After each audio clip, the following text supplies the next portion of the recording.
ध्येयं सदा परिभवग्नमभीष्टदोहम् तीर्थास्पदं शिवविरिञ्चिनुतं शरण्यं भृत्यार्तिहं प्रणतपालभवाब्धिपोतं वन्दे महापुरुषते चरणारविन्दम्।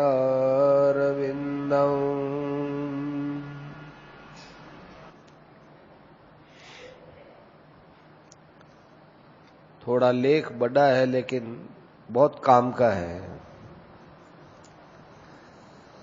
भगवान का ध्यान करने के लिए एकांत और पवित्र स्थान होना चाहिए। कोई विघ्न बाधा न हो, कोई हल्ला गुल्ला न हो, शांत स्थान हो। आसन कुशा का हो या कंबल का हो या दोनों भी हो, उस पर सुखपूर्वक पालथी मारकर स्थिरता से बैठना चाहिए। बिल्कुल हिलना डुलना नहीं चाहिए। पास में कोई बैठा हो तो उससे थोड़ा अलग बैठना चाहिए, किसी का स्पर्श नहीं होना चाहिए। महर्षि पतंजलि ने कहा है, स्थिर सुखम आसनम। आसन ऐसा होना चाहिए कि जिसमें आप आराम से बैठ सके और अचल रह सके। गीता में भी भगवान ने कहा, समम काय शिरोग्रीवम। ये शरीर, ये सिर और ये गला, ये एक सीध में रहना चाहिए। न सिर हिले, नहीं गला हिले और न ये शरीर हिले। आसन पर बैठने के बाद मन में संसार की जो नाना प्रकार की कामनाएं हैं, उन सब को एकदम चेष्टा से दूर करना चाहिए। कोई भी कामना आए, ये इससे मेरा कोई संबंध नहीं है, ऐसा करने से वो कामनाएं दूर होती है। संसार में जहां हम सुख बुद्धि करते हैं, तभी आसक्ति और विषयों का चिंतन होता है। अपने मन को पहले से ही समझा दो कि देखो मन, तुमने खूब संसार में भटकाव करके देखा है, तुमको कहीं सुख मिला है क्या? ईमानदारी से पूछो। बहुत आसक्ति कर ली, बहुत कामना कर ली, बहुत भोग भोग लिए, पर तुमको कहीं सुख मिला है क्या? पदार्थों में जो सुख दिखता है वो अज्ञान से दिखता है। वास्तव में संसार में सुख नहीं है। संसार परिणामी है, विनाशील है, अनित्य है, इसलिए इसको भुला देना चाहिए। ये पहले से विचार करें। संसार को नाशवान और क्षण भंगुर समझकर संकल्प रहित होकर बैठ जाना चाहिए। संसार में यदि सत्ता है या इसमें आसक्ति है, दिखती है, तो इसको विचार के द्वारा ही दूर करना चाहिए। फिर ध्यान में बैठना चाहिए। सर्वप्रथम ये विचार करना चाहिए, एक निर्गुण निराकार सच्चिदानंद घन परब्रह्म परमात्मा सदा सर्वदा सर्वत्र है, और यही भगवान सगुण निराकार में प्रकट होते हैं और फिर सगुण साकार में प्रकट होते हैं। जैसे आकाश में निराकार रूप से जल रहता है और वही जल भाप के रूप में प्रकट होकर बादलों का रूप धारण करता है, फिर वही जल बर्फ के रूप में बरसने लगता है। विचार करो, आकाश में जो निराकार रूप से जल है वही बादल के रूप में, वही बूंदों के रूप में, वही बर्फ के रूप में है। एक जल के जब इतने रूप बन सकते हैं तो फिर निर्गुण निराकार परमात्मा, वो सगुण निराकार और फिर महान प्रकाश रूप से सगुण साकार रूप से प्रकट हो जाए तो आश्चर्य क्या है। धातु रूप से विचार करने पर निर्गुण सगुण साकार निराकार एक ही है, जैसे जल तत्व एक ही होता है। एक सच्चिदानंद परमात्मा के अतिरिक्त वास्तव में कोई नहीं है, कोई वस्तु है ही नहीं। ये जल तो एक विकारी है, परमात्मा ऐसे विकारी नहीं है, वो ब्रह्म निर्विकार है, उसमें कोई विकार नहीं होता। विकार से परे अज्ञानी मनुष्यों को जो अपना विकार ब्रह्म में दिखता है, विकार से परे अज्ञानी मनुष्यों को अपना विकार ब्रह्म में दिखता है। निज अज्ञान राम पर धरे, जो विकार हमको दिखता है तो खुद का विकार ब्रह्म में दिखता है। जैसे अपने चेहरे पर कोई मस्सा हो, वो कांच में दिखता है, तो कांच में जो मस्सा है फोटो में, वो वास्तव में हमारा मस्सा उसमें दिख रहा है, उसमें तो विकार है नहीं, कांच में थोड़े ही विकार है। जैसे आकाश एकदम निर्मल है, उससे भी बढ़कर भगवान निर्मल है। भगवान के जो भक्त हैं वे भगवान के सगुण साकार रूप को देखना चाहते हैं। भगवान उनके प्रेम के कारण निराकार साकार के रूप में आ जाते हैं। उन भगवान के जो गुण हैं वो भी दिव्य है, चेतन है। भगवान का जो साकार रूप है वो भी चेतन है। जब भगवान अवतार लेते हैं तब अपने पर एक माया का पर्दा डाल लेते हैं, असली रूप को छिपाकर चलते हैं। परंतु अपने विशेष भक्त होते हैं, उनके सामने अपना असली रूप प्रकट कर देते हैं। इसलिए भक्तों की दृष्टि तो दिव्य हो जाती है और लोग उनको सामान्य दृष्टि से औरों को देखते हैं, वैसे भगवान को देखते हैं। अब यदि आप ये कहो कि भगवान का जो स्वरूप अलौकिक है, दिव्य है, चिन्मय है, गुणों से संपन्न है, फिर ऐसे भगवान का स्वरूप सगुण साकार के रूप में कैसे प्रकट हो जाता है? तो कहते हैं भक्तों के प्रेम के कारण। तो भक्तों के प्रेम के कारण भगवान आ जाते हैं, ये बात इतनी विशेष युक्ति संगत बैठती नहीं है। निर्गुण निराकार ब्रह्म सगुण साकार के रूप में आते हैं, ये उनकी स्वयं की संकल्प और लीला की बात है, ये बात बैठती है। भगवान का संकल्प होता है, ये बात ठीक है। भगवान असंभव को संभव कर देते हैं। जहां हमारी बुद्धि नहीं पहुंचती, युक्तियां नहीं पहुंचती, वहां भगवान सब कुछ कर सकते हैं। उनके लिए कोई बात असंभव नहीं है। समस्त साकार पदार्थ पहले निराकार थे, सारी सृष्टि पहले निराकार थी। अव्यक्ताद् व्यक्तयः सर्वाः, इस अव्यक्त की सारी व्यक्तियां, उस अमूर्त से सारी मूर्तियां मूर्त हुई है। मूर्तिमान जितने पदार्थ हैं उनके दो रूप प्रत्यक्ष में आते हैं, सब चीजों में आते हैं। मैंने जल के विषय में कहा, अग्नि के विषय में भी ऐसा ही है। दिया सड़ाई में आग रहती है, वो निराकार है, घिसो तो प्रकट हो जाती है। ऐसे ही पृथ्वी है, ऐसे ही सब पदार्थ है, पहले निराकार होते हैं फिर साकार होते हैं। पर ये सब विकारी हैं। विकारी माने इनमें बदलाव होता है। परमात्मा निराकार रूप से होकर साकार रूप में आते हैं तो उनकी निर्विकारता ज्यों की त्यों रहती है। यही भगवान में और दूसरों में विशेषता है। वे अपनी योग माया से प्रकट होते हैं, लेकिन हर किसी को नहीं दिखते। नाहम प्रकाश है सर्वस्य योग माया समावृत है, मूढ़ोयम ना भी जानाति। लोग मुझे नहीं जान सकते। भक्त लोगों के सामने वो पर्दा हटाता हूं तभी वो भक्त लोग जान सकते हैं। कितनी बढ़िया बात कही है शिवजी ने कि हरि व्यापक सर्वत्र समाना, प्रेम ते प्रकट होई में जाना।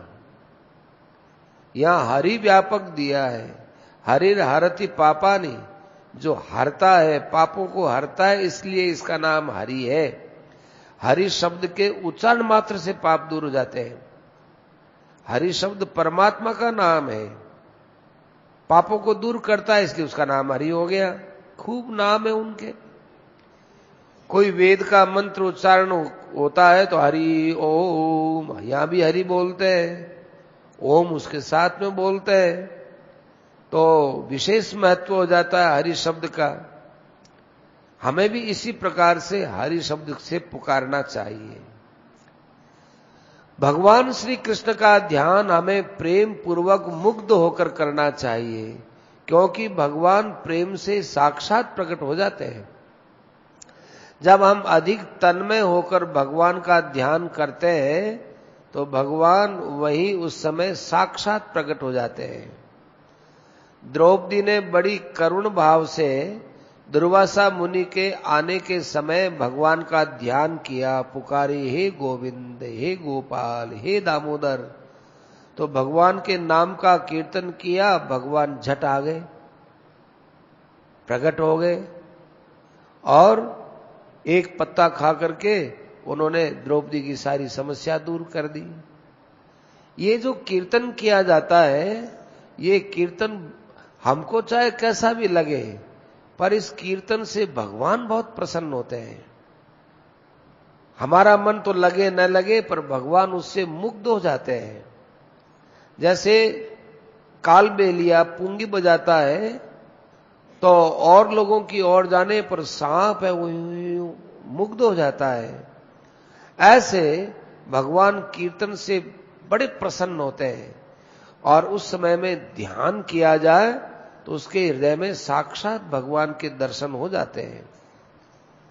भगवान का दर्शन करना हमारे इतनी हाथ की बात नहीं है, पर ध्यान करना तो हमारे हाथ की बात है ना। सूरदास जी ने कितना बढ़िया, बाएं छुड़ाए जात हो निबल जान के मोय, हृदय से जब जाओगे पुरुष बनूंगा तोय। माने मेरी भुजाएं छुड़ा करके आप जा रहे हो, मुझे निर्मल मान लिया, मैं निर्मल हूं ही, किंतु जब मेरे हृदय में आप आकर के बसे, उसमें से निकल करके आप जाओगे तब आपको सामर्थ्यवान मानूंगा। यह एक प्रेम से विनोद किया है, इसमें कोई भगवान का तिरस्कार नहीं है। भगवान श्री कृष्ण का ध्यान करने के पहले एक भाव से, समभाव से, न आगे न पीछे, न जोर से न धीमे, एक दूसरे के लय में लय को मिलाते हुए बड़े करुणा के भाव से भगवान का ये कीर्तन करना चाहिए। अंदर ही अंदर के श्री कृष्ण गोविंद हरे मुरारे, हे नाथ नारायण वासुदेव। भगवान नाम का कीर्तन करते समय ऐसी भावना करनी चाहिए कि भगवान सगुण निराकार रूप में सब जगह परिपूर्ण है। भगवान के जो दिव्य गुण है वो सब जगह है। भगवान का स्वरूप है सच्चिदानंद घन, वो सर्वत्र विराजमान है। सत से, चित से और आनंद से। सत माने सत्ता, चित माने ज्ञान और आनंद माने आनंद। उस रूप में भगवान सब जगह है। आकाश से भी बढ़कर अनंत है, सम है, निराकार है, व्यापक है। परमात्मा आनंद रूप से सब जगह मौजूद है। जो चेतन है वही आनंद है, जो आनंद है वही चेतन है। सत चित आनंद ये कहने के लिए है, वास्तव में सब एक दूसरे से पूरे जुड़े हुए हैं। संसार में हम लोगों को जो समभाव दिखता है वो सात्विक गुण है या माया का सात्विक भाव है।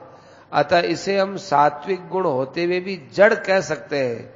इस प्रकार से आकाश की जो अनंतता है वो तो जड़ है, लेकिन परमात्मा की जो व्यापकता है वो चिन्मय है, भाव रूप है, प्रेम रूप है, रस रूप है। ये सभी शब्द भगवान के लिए लागू होते हैं। इसलिए भगवान चेतन है, गुणमय है। आप ध्यान से देखें, सर्वत्र आनंद ही आनंद है। हम लोग अमृत रूप आनंद के सामने सागर में डूबे हुए हैं। ये जो शांति प्रतीत होती है, ये भगवान ही तो है। सत्संग में आते हैं, नाम लेते हैं, शांति होती है, यही तो भगवान का स्वरूप है। इस प्रकार से भगवान में क्षमा, शांति, समता, संतोष, सरलता, न जाने कितने कितने दिव्य गुण समाये हुए हैं। जितना जो कुछ हम लोगों को गुण दिखता है, वो सब गुण भगवान से प्रकट हुए हैं। प्रकृति का जो सात्विक भाव है, इसे ही समष्टि बुद्धि बोलते हैं, महतत्व बोलते हैं।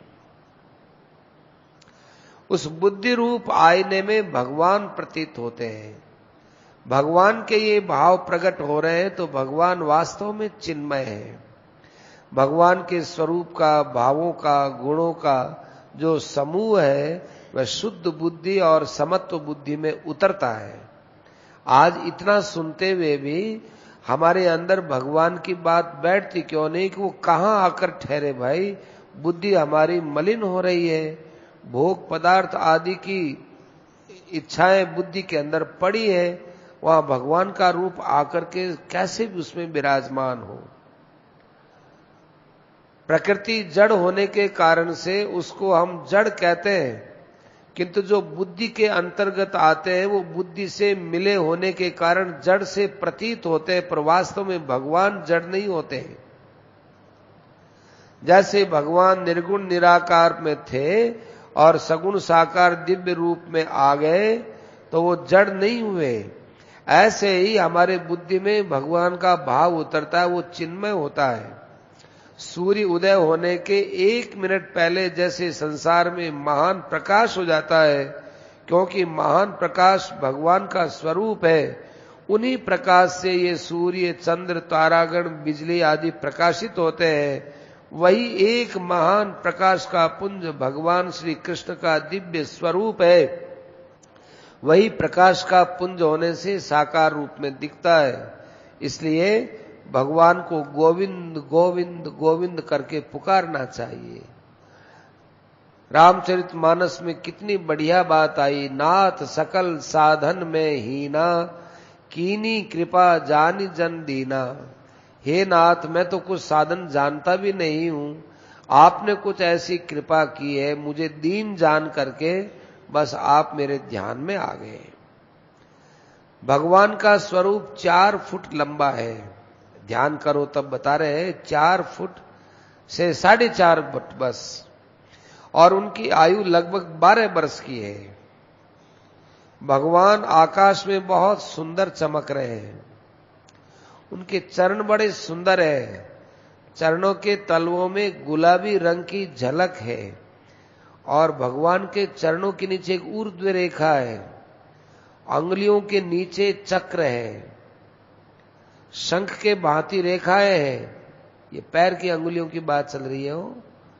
तलवों के बीचों बीच ध्वजा है, अंकुश है, वज्र का चिन्ह है। भगवान अब और निकट पहुंच गए हैं, ऐसा मन में ध्यान करो। अतः उनके चरणों का ऊपरी भाग भी अब दिख रहा है। ऊपर का भाग भी बहुत कोमल है। अपने मन से छुओ, अपने हाथ से, और छूते ही एकदम रोमांच होता है।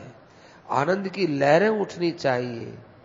जिस प्रकार सागर में जल की लहर उठती है, उसी प्रकार शरीर में आनंद की लहर उठती है। भगवान के चरण तथा उनकी अंगुलियां भी बड़ी अलौकिक हैं, सुंदर हैं। उनकी अंगुलियां, चरणों की अंगुलियां ऊपर से यूं गोल गोल हैं, गोल गोल। और उनके नाखून अलग सी चमक आ रही है। थोड़ा और ऊपर टखने के यहां भगवान के नूपुर चमक रहे हैं।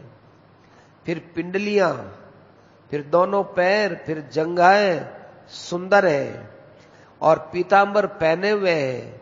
इससे भगवान का स्वरूप सुशोभित हो रहा है। पीतांबर बहुत झीणा झीणा है, जिससे भगवान का स्वरूप उसमें से झलकता, चमकता है, प्रत्यक्ष सा दिखता है। भगवान केसरिया रंग का जामा पहने हुए हैं, वह भी बहुत ही झीणा है, उसमें से भी भगवान का स्वरूप बाहर आ रहा है। गले में बड़ी सुंदर वनमाला पहने हुए हैं, माला में पुष्पों के साथ साथ तुलसी के पत्ते के गुच्छे भी गूंथे हुए हैं। गले में मोतियों की भी माला है अलग से, उसमें घूंची पिरोई हुई है, गुंजा। लेकिन मोती और गुंजा इन दोनों का रंग आपस में एक दूसरे में जाने से और भी शोभा बढ़ गई है। गले में एक रत्नों का कंठा है और एक रत्न जटित हार भी है। भगवान की दोनों भुजाएं घुटने तक लंबी है। भगवान बंसी बजा रहे हैं, बाएं हाथ में बंसी धारण किए हुए, दाएं हाथ से सुर चला रहे हैं। बंसी का अग्रभाग भगवान के अधरोष्ठ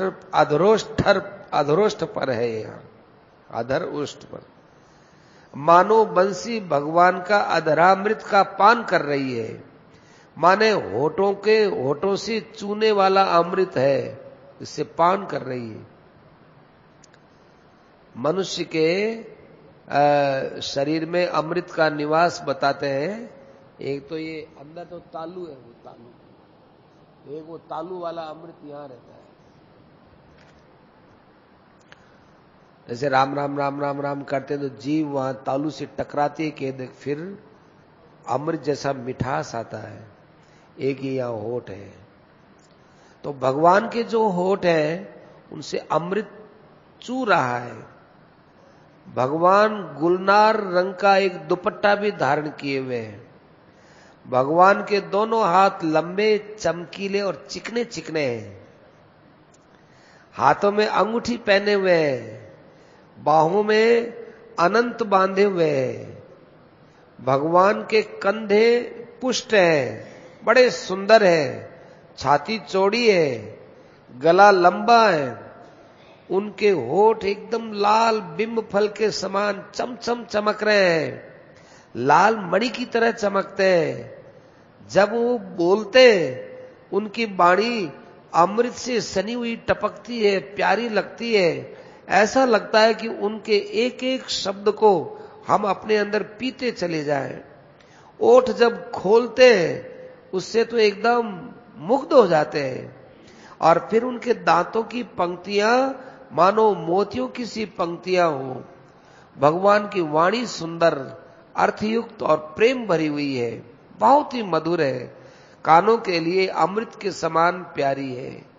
भगवान से एक अलौकिक सुगंध आ रही है, बहुत ही मधुर है, नासिका के लिए वो अमृत है। भगवान के दोनों कान बहुत सुंदर है, कानों में रत्न जटित कुंडल पहने हुए हैं। उनकी आकृति मकर के समान है, लटक रहे हैं। नाक बहुत सुंदर है, दोनों कपोल पीले रंग की आभा से एकदम चमक रहे हैं।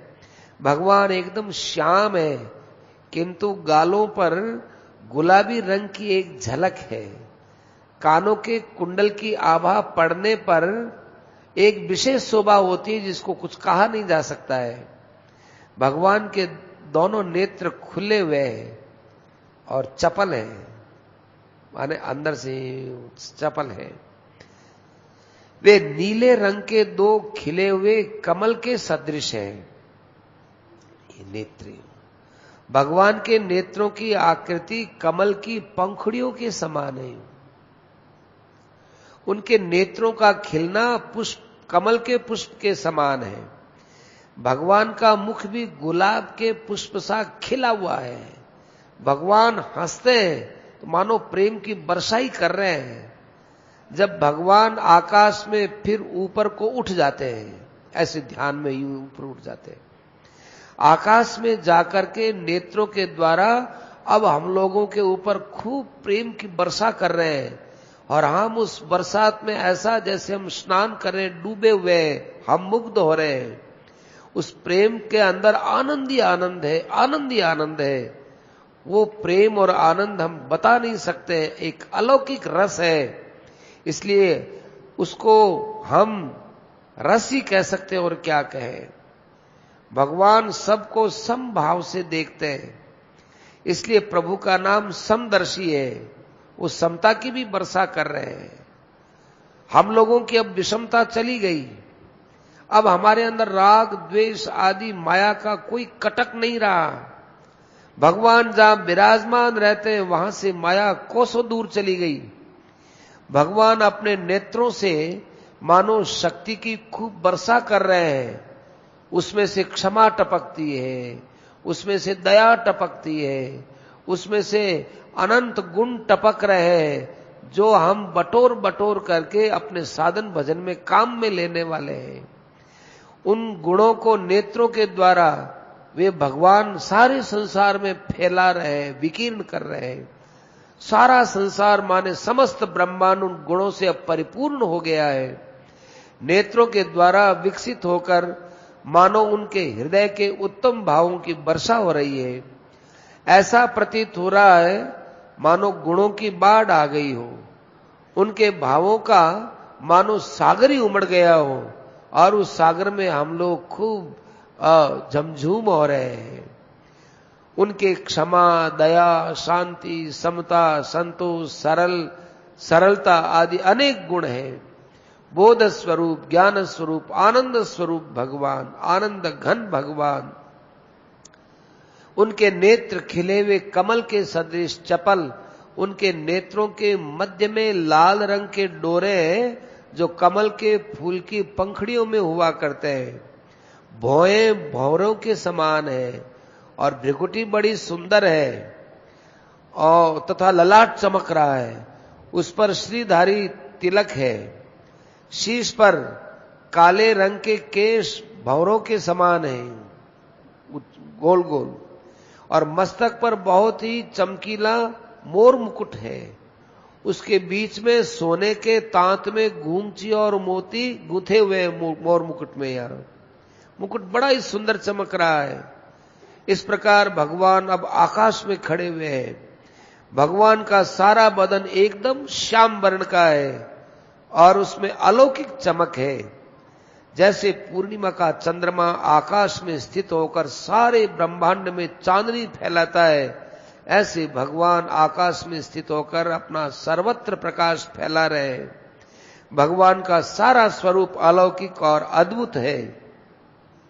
भगवान आकाश में स्थित होकर हंस रहे हैं।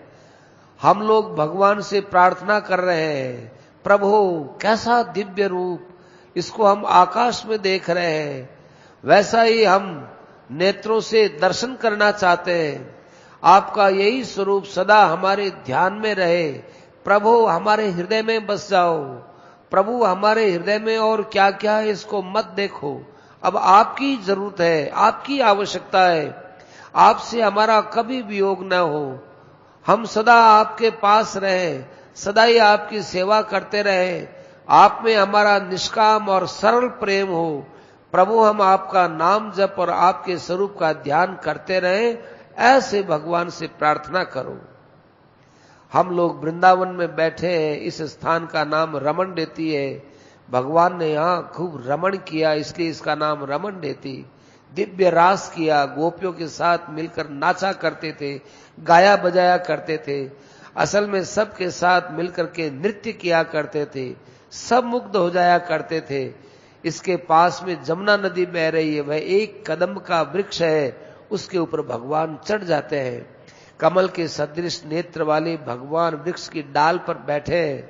वह जमीन पर फैली हुई है, यूं यूं फैली हुई है। वो जमीन पर फैली हुई है, उस पर बैठकर भगवान अपने पैरों को आहिस्ते आहिस्ते नीचे की ओर यूं झुला रहे हैं और हंस रहे हैं और बंसुरी बजा रहे हैं। इसकी ध्वनि बड़ी मीठी हो रही है। आओ वो बंसुरी का नाद ध्यान में आप अपने कर्ण पुटों के द्वारा पान कर रहे हैं, ऐसा ध्यान करें। भगवान का दर्शन नेत्रों के लिए और वाणी बंशी की ध्वनि के लिए, सुगंध नासिका के लिए और उनका स्पर्श हाथों और अन्य अंगों के लिए अमृत के समान अनुभव में आ रहा है, ऐसा ध्यान करें। भगवान के दर्शन, भाषण, स्पर्श, वार्तालाप, इन सब में अमृत, आनंद, रस, प्रेम भरा हुआ है। भगवान का दर्शन स्पर्श बहुत मधुर है। इसलिए भगवान के इस रूप की माधुरी, इस रूप को माधुरी मूर्ति कहा करते हैं।